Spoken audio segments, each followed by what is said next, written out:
If you're watching this video, I assume that you sell on or are looking to sell on Vinted. Now today I'm going to give you 5 tips which are actually going to improve your sales, your profit, your efficiency when it comes to selling on Vinted. Now there's a lot of videos out there, I'm sure, giving you Vinted tips. I think I've done a Vinted tips video in the past, but this one is going to be more specific. It's going to be more those little things that you don't think about that are actually going to improve your overall Vinted experience. And some of these tips are going to come across a bit random and you might think, well, that's not even a tip, but I promise you, these are all things I wish I knew when I started. And it's those little things that you're going to be there thinking, oh, what can I do about that? Or what can I do about this? That I'm going to answer the questions to today. Right, so the first tip is regarding partial refunds. Now, I didn't even know this was a thing until recently, but if you order something and it's not as described, you don't have to send it back. You can actually get a partial refund. Now, this is a clear example. I bought these Air Max 95 Ultras for I think about 24 quid, thinking they were in really good condition. The description stated so, thinking I could sell them on for 50, 60 quid. However, they came, and although they are looking quite nice, they've got scuffs in the heels and they overall weren't in the condition they stated, meaning I wasn't going to make the profit I'd hoped to. Now, instead of returning these, the seller actually issued a £12 partial refund, meaning I ended up paying only £12 all in for these. What that means is I can still sell these for a really nice profit and without having to go through the hassle of returning the item, waiting for your money to come back, all of that. And a lot of people just don't know that partial refunds exist. So if an item comes and it's not in great condition, don't jump straight to getting a refund. Try and negotiate with the seller and work out some kind of partial refund that works for both of you. All right, so the next tip regards shoe cleaning. If you clean a lot of shoes, you'll know it's quite a tedious process. I used to use scrubbing brushes like this. Firstly, it was a lot of work on your arm, you'd be knackered, you'd resent doing it. I'd, put shoes that needed cleaning to the side, leave them for a while and not get them listed as soon as possible like I should be. But I invested in these. Now these were $8.99 on Amazon, I believe. I got a collection of them and it was just a load of brushes that you can fit on the end of a drill. And then you can literally clean the shoes without any scrubbing with your hands, which is painful, time consuming, and it does such a better job. It rotates so much faster, you can dig it in deeper, get in all the holes and the cracks without any of that hassle doing it with brushes. So getting these is really, really beneficial. Most people already have a drill at home. If you don't, I found this good one on Amazon for like £20. I like these because they're nice and handheld, the smaller ones.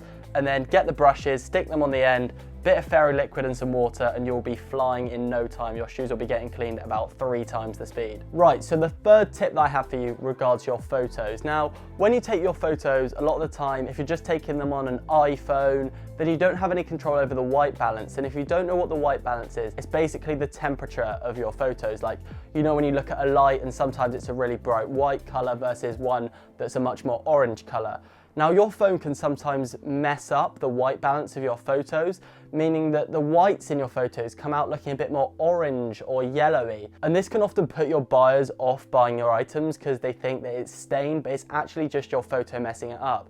And this is such a quick fix that a lot of people don't know about. If your item is black and white, literally all you have to do is go into the adjustments on your iPhone, or I do it on Canva, and just drag the saturation tab all the way down to 0. This works on black items, black and white items, grey items. You sometimes get that yellowy tinge in.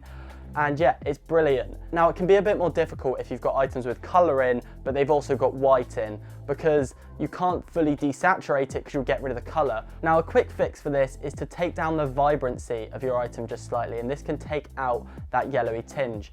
Another tip is if you've got Photoshop or a more advanced editing software, then you can go into your saturation and you can actually select the colors. So for example, if you've got a red and white item and you want to get rid of the yellowy tinge on the white areas, then you can go into the saturation, select yellow, take out that yellowy tinge, and it will leave the red still fully saturated. And I'm not even joking when I say this can massively improve the standard of your photos. Right, so the next tip is regarding packing bags. And this might seem really obvious once again, but I spent ages trying to find the right packing bags. I was buying the wrong size, wasting money. There are only 2 sizes of packing bags you need. You need a medium size and a large size. I'll put the exact dimensions that you should buy up on the screen. Don't bother with the really, really small ones, and a lot of the time people go on and they buy them because they're the cheapest, but you can't really fit anything into them. For example, I've had hundreds of these tiny little bags lying around for ages. Although they don't seem small, by the time you've turned it down, you really can't fit much in there, maybe a t-shirt, and I don't really sell many t-shirts, so I've just wasted money having those bags. But if you buy these bags on screen right now, then you won't have any of these issues. Right, this next tip is about speeding up your process when it comes to shipping out your items through shipping labels. Now, a lot of you use digital labels or go to the Every and print them out in store, and it's honestly such a faff. I would definitely recommend investing in a label printer. You can pick them up used on eBay for like £20 maximum. Buy some thermal labels, you can get 1,000 for like £4, they'll last you forever. And then you can print out your labels. However, a lot of people don't know how to print out your labels quickly and efficiently, so I'm going to show you exactly how to do that right now. So as I say, a lot of people don't actually know how to get your actual physical labels onto a label printer from Vinted. It's something that I faffed around with at the start.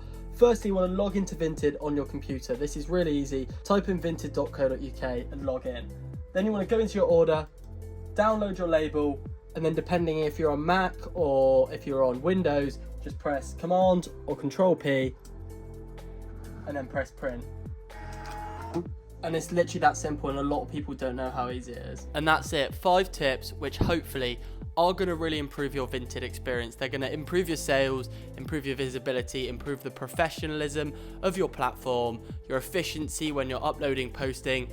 These should genuinely help you out a lot. Now, if you're watching this video and you're actually serious about wanting to get properly into Vinted reselling, then I've got the solution for you. It is the top link in the description, and I am promoting something, but I want to stay as authentic as possible. And I genuinely think that what I'm offering here is of massive help to you guys as people trying to learn and grow as resellers.